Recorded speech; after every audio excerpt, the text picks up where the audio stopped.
I interviewed Senate President Soto. And I asked him, I said, you know, with all the things that you said against the Supreme Court ruling, the people are now saying, SP, that you are biased. So, mahirap po yan na kayo pa rin ang presiding dyan and people do not trust that you'll be fair.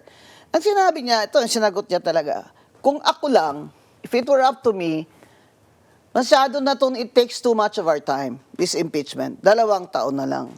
Pero kung pupunta yan sa Senado, ay gagawin ko ang tungkulin ko. So, sinasabi ng Senate President, gagawin niya ang tungkulin niya, iakyat niyo na ang articles of impeachment para naman may fairness ang Vice President ay merong opportunity naman to defend herself. Opo. Well, I just need to state this for the record, no, because again, we're really on the legal side lang. We do not dwell into the political, but we have always given the benefit of the doubt to the Senate President, to the Senate as that will be sitting as senator judges.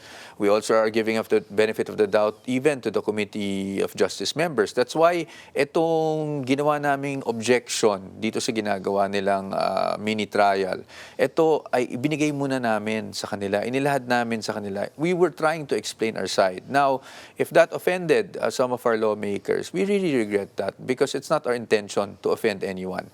It is our duty as lawyers of the Vice President to protect her rights and her interest. And if we see that there are infirmities in the process, it's also our duty to bring these matters up and tell them that we have objections, serious objections, fundamental objections to the conduct of a so-called mini trial within the House. No? Now, sabi nyo nga, kung okay sa amin i-akyat, definitely. We have been ready since last year. During the first round of impeachments, despite filing that petition with the Supreme Court, as we all know, it's always 50-50, diba? So, we were ready to go into a full-blown trial. Oh, but now, in the Senate, hindi na sila advantage. Kasi they need 2/3 or 16 votes. They need 16 votes. JV Ejercito, Senator Ejercito told me that sinabi niya na he is not in favor of that. Daming problema, lalo na ngayon, may gera. So, yung 15 nila, sa majority, nabawasan na sila ng isa, so 14. Ang sinasabi naman ng iba dyan, paano po yan pag si Senator Bato ay hindi po boboto? Abay, kahit hindi siya bumoto, kailangan pa rin nila ng 16 votes. Yes, you that's see? correct. That's correct. Mga kababayan, bakit para ano pa ito?